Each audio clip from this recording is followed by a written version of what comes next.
hello friends मोर YouTube channel आपनाक welcome जानाइছো এই চেনেলটোত আপুনি নতুন আহিলে চেনেলটো সাবস্ক্ৰাইব কৰিব फ्रेंड्स আপুনি এই লকডাউনৰ সময়ত ঘৰত বহি নিশ্চয় বৰ হৈ আছে গতিকে আপোনাক এতিয়া এনেকুৱা কিছুমান অভ্যাস কৰি তোলাৰ দৰকাৰ যিবোৰ অভ্যাসে আপোনাক লকডাউনৰ পিছত অধিক কনফিডেন্ট কৰি তোলাৰ উপৰিও সফল হোৱাটো সহায় কৰিব যিবোৰ অভ্যাস মানে অসমৰ লগতে সমগ্ৰ দেশৰ অধিক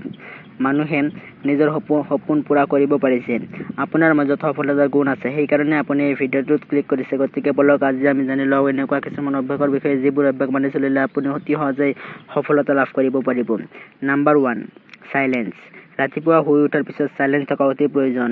ৰাতিপুৱাতে মোবাইলত ফেসবুক হোৱাটছআপ খুলি অযথা টেনচন মূৰত লোৱাৰ কোনো প্ৰয়োজন নাই এইবোৰ আপোনাৰ গোটেই দিনটোৰ শান্তি কাঢ়ি নিয়ে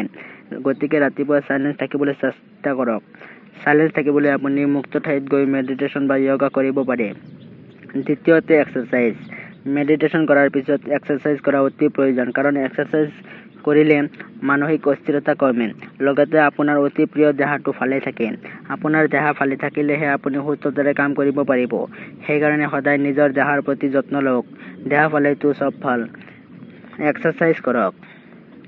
তৃতীয়তে ভিজুৱেলেশ্যন মানে আপোনাৰ ড্ৰিম সপোনবোৰৰ কথা ভাবক কেনেকৈ আপুনি আপোনাৰ গোলছ লৈকে যাব পাৰিব সেইবোৰৰ কথা ভাবক সদায় নিজৰ ড্ৰিমবোৰক লৈ পজিটিভ ভাবক চতুৰ্থতে ৰাইটিং মানে আপুনি আপোনাৰ সপোনবোৰ এখন বহীত লিখক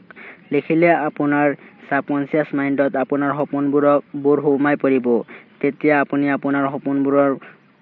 সপোনবোৰক লৈ একচন লোৱা আৰম্ভ কৰিব চতুৰ্থতে